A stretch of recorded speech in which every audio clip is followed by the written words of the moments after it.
May mga panaginip na kapag nagising ka, mararamdaman mo pa rin ang lamig na dumadaloy sa iyong gulugod. Para sa akin, hindi lang ito panaginip. Ito ay isang tawag.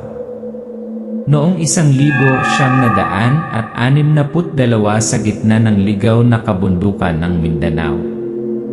Ako, Lakan, isang batang antingero, ay pinagmumultuhan ng parehong imahe, paulit-ulit sa maraming gabi.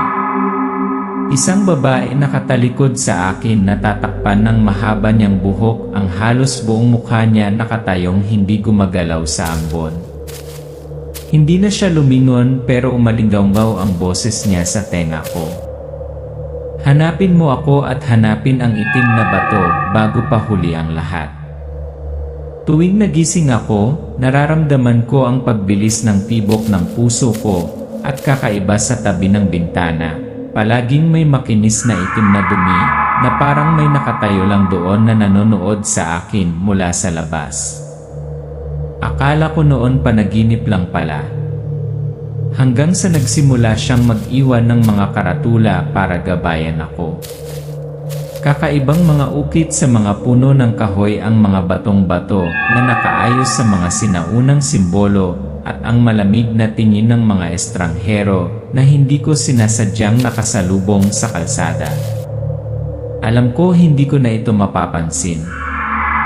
Dahil ayon sa kanya sa dulo ng paglalakbay ay ang itim na bato, isang kayamanan na makakapagpagaling sa lahat ng sakit o kung ito ay nahulog sa maling kamay gagawin nitong mga aswang ang isang buong tribo.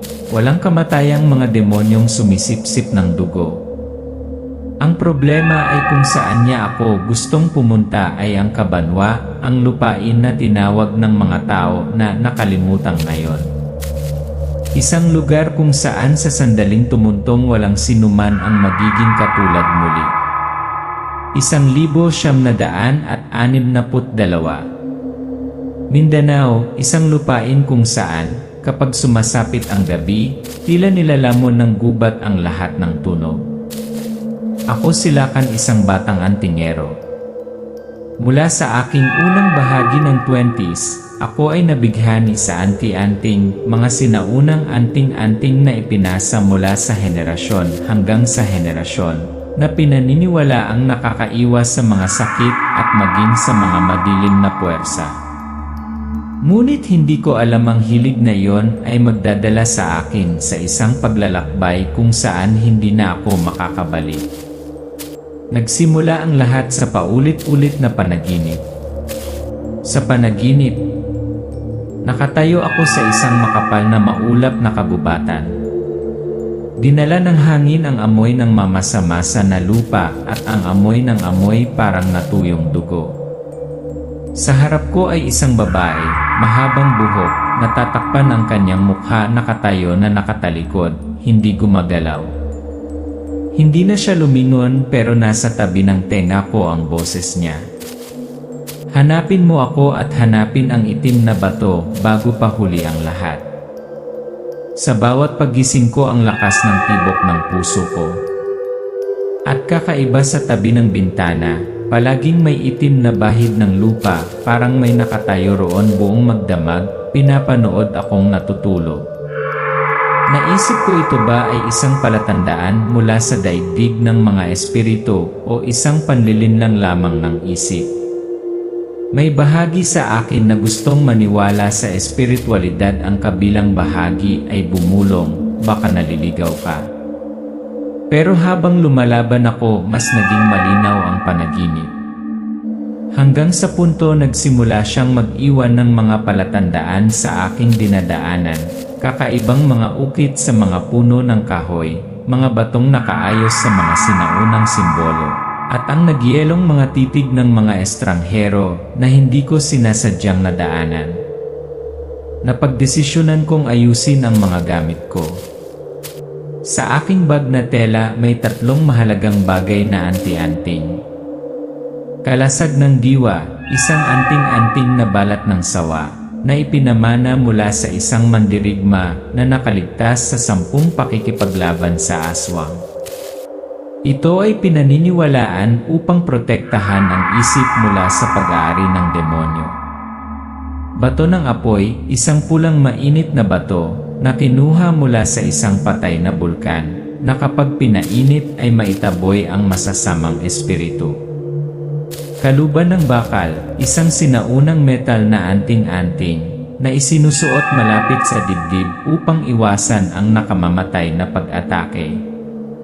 Ang bawat bagay ay may kwento, isang panunumpa ng dugo at dinala ko silang lahat. Ang paglalakbay sa Kabanwa ay hindi madali. Kami ni Gina, ang tanging kasama ko, ay dumaan sa maraming maliliit na nayon.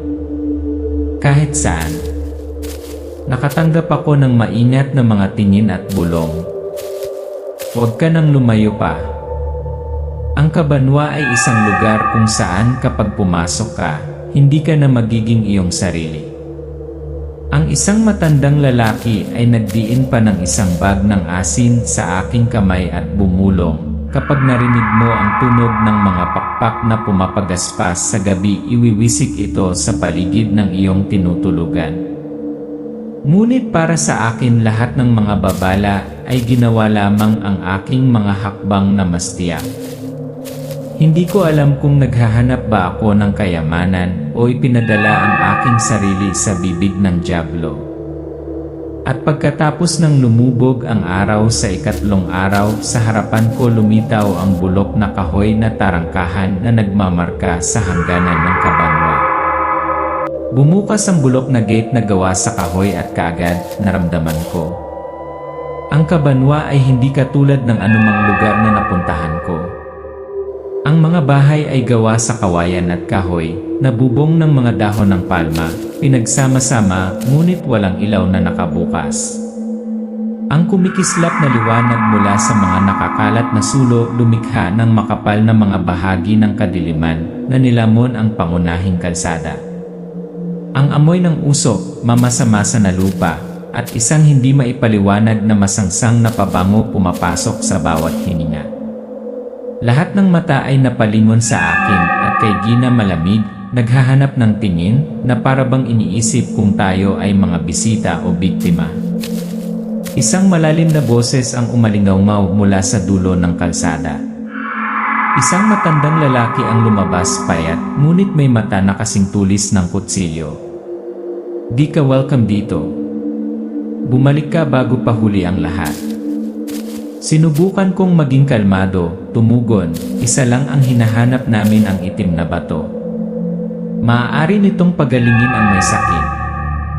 Ngunit ang matandang lalaki ay tuyong tumawa. Ano ang alam mo tungkol sa likas na katangian ng bato?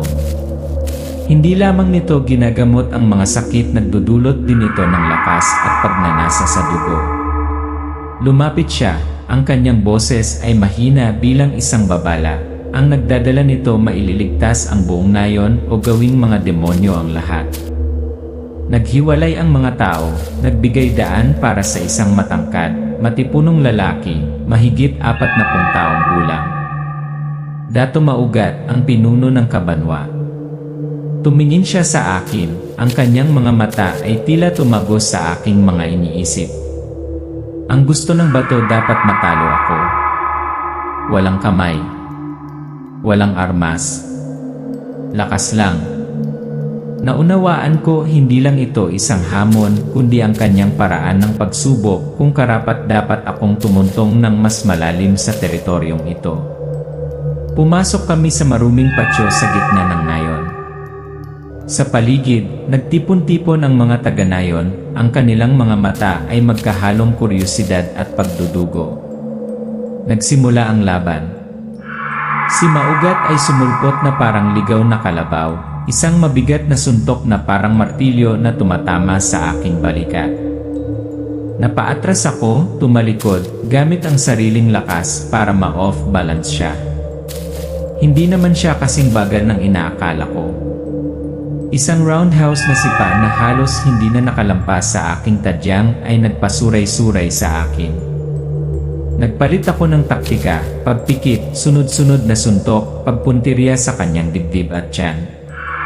Ang kanyang paghinga ay nagsimulang maging mabigat at nang siya ay nahuli, itinumba ko siya sa pamamagitan ng malakas na pag-ulos sa dibdib na nagpabagsak sa kanya sa lupa.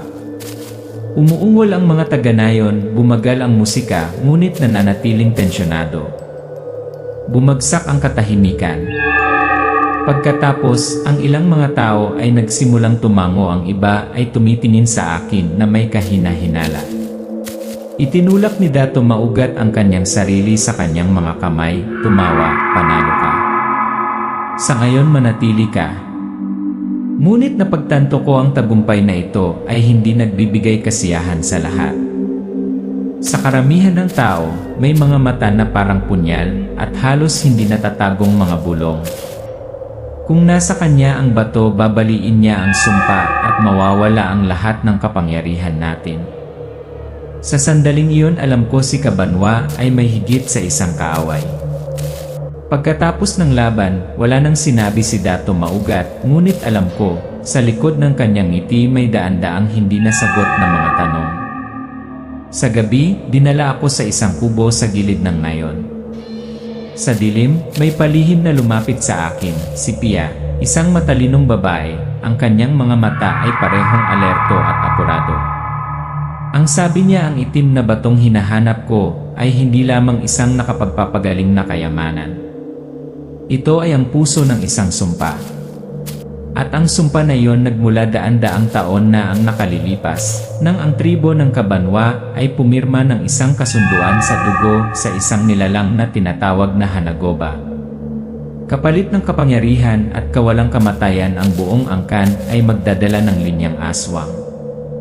Ang suot kong singsing orihinal na pagmamay-ari ng huling taong humawak ng bato bago sila pinunit ng aswang. Sabi ni Pia, kambal ang singsing at ang bato. Kapag pinagsama, maaari nilang basagin ang sumpa o palakasin ito ng 10 beses. Ngunit hindi lahat ay gustong masira ang sumpa. Sa mga anino ng Cabanwa, mayroong isang lihim na lipunan ng mga matatanda at matagal ng mandirigma. Hindi lamang nila sinusuportahan ang pag-iingat ng bato, ngunit nais din nilang gamitin ito upang palawakin ang kanilang kapangyarihan sa ibang mga nayon. At ang mas malala pa, ang ilan sa kanila ay lumapit sa akin, nagkukunwaring tumulong para lang madala ako sa sarili nilang bitag. Noong gabing iyon, bumuhos ang ulan. Isang paos na tahol ang umalingaw mula sa kabubatan. Pagkatapos, mula sa kadiliman, nagsimulang lumitaw ang mga aswang sa lahat ng anyo at anyo. Beastmen, kalahating tao, kalahating aso, gumagalaw sa lahat ng apat, pangil kasing haba ng kutsilyo. Mga halimaw na walang pakpak, madulas na itim na masa ng laman, gumagapang malapit sa lupa, naglalabas ng mababang sumisitsit na tunog, ngunit nakakapaglunsad ng kanilang mga sarili na parang mga palaso.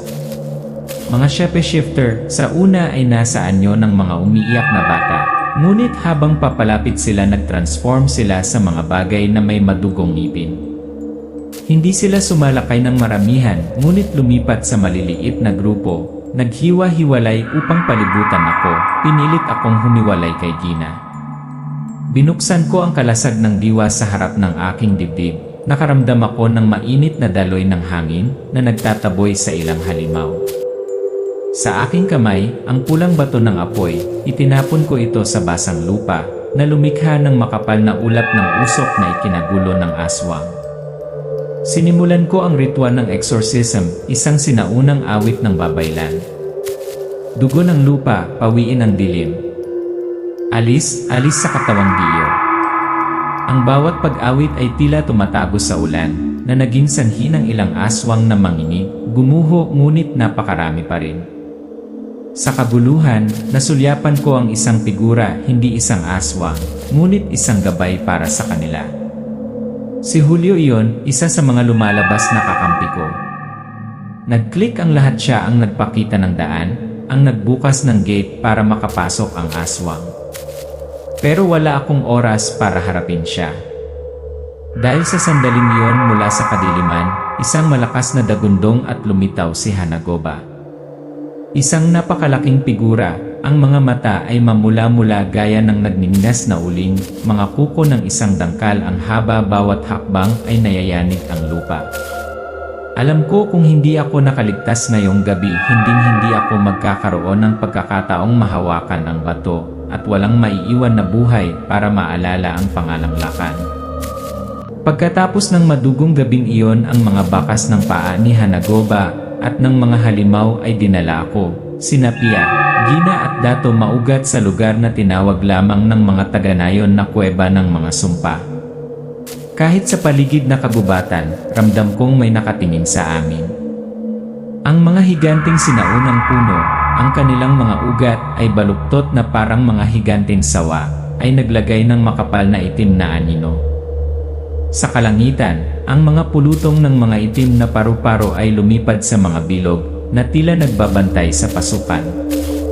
Sa ilalim ng aming mga paa, isang ilog sa ilalim ng lupa ang dumadaloy sa kabilang direksyon. Ang tubig ay itim na parang tinta at naglalabas ng malansang amoy. At sa dulo ng landas may lumitaw na tarangkahang bato na natatakpan ng berdeng lumot. Sa ibabaw nito ay inukit ang mga sinaunang simbolo na tanging ang babaylan lamang ang nakakabasa. Bulong ni Pia, dito nakakadena ang lahat ng kaluluwa. Pagdaraan sa tarangkahan tila nagbago ang espasyo. Wala nang liwanag.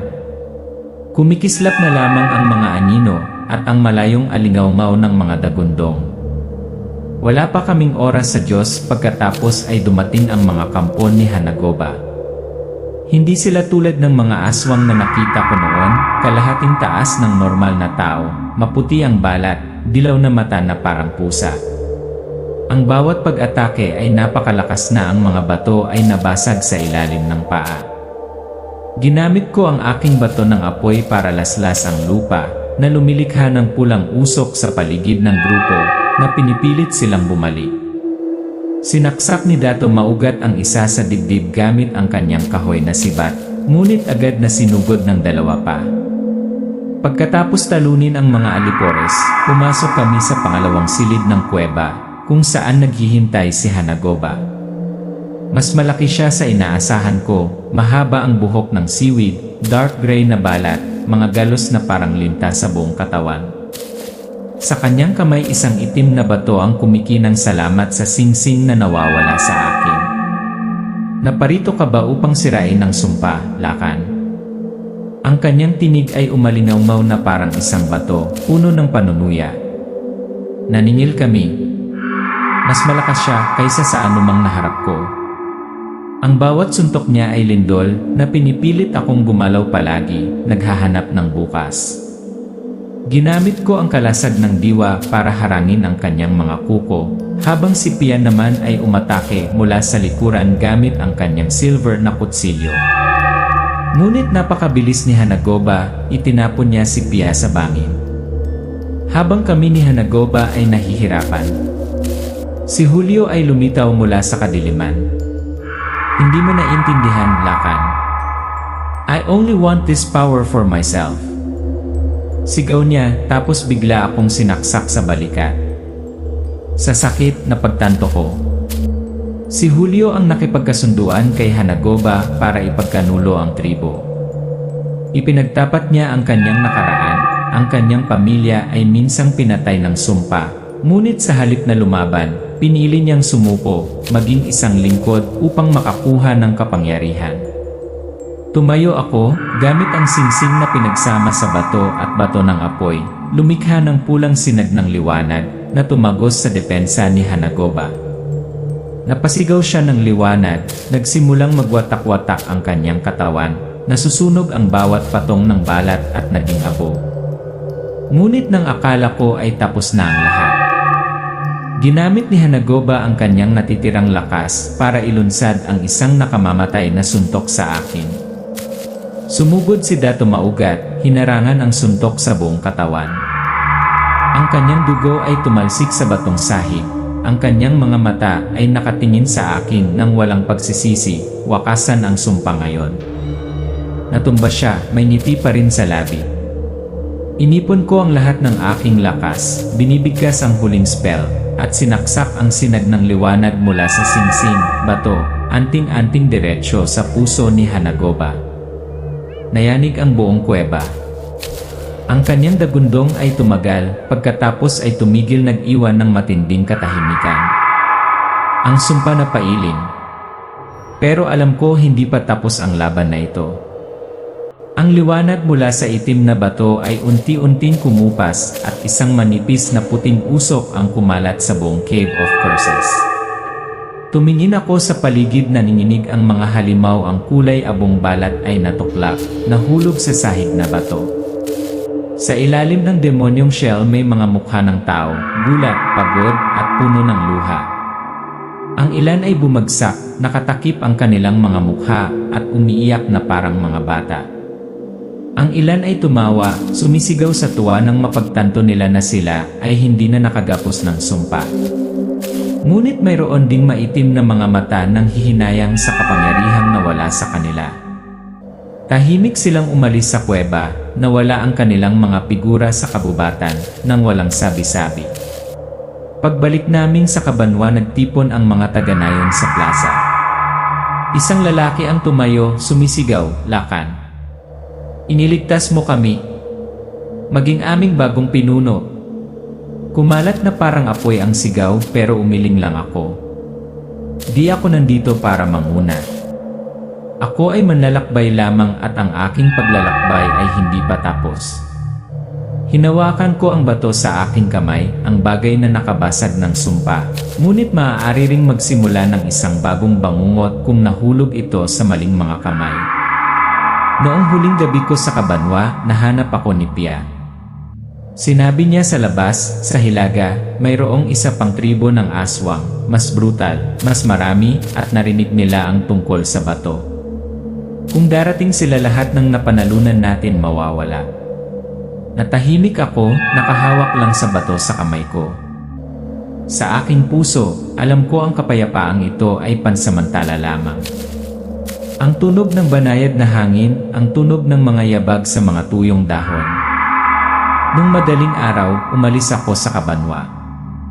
Ang ginintuang liwanag ay nakaunat sa daanan ng kabubatan. Ang amoy ng mamasamasa na lupa pagkatapos ng ulan kagabi ay nananatili sa aking paligid. Hindi ako lumingon, pero alam ko, sa likod ko, nakatingin pa rin ang mga taong niligtas ko. Ang aking paglalakbay hindi pa tapos. At ang itim na bato, marami pa ring sikreto na hindi nahawakan ng sinuman. Hindi pa tapos ang kwento. Kaya lang ang kadiliman ay naghihintay sa muling pagbabalik.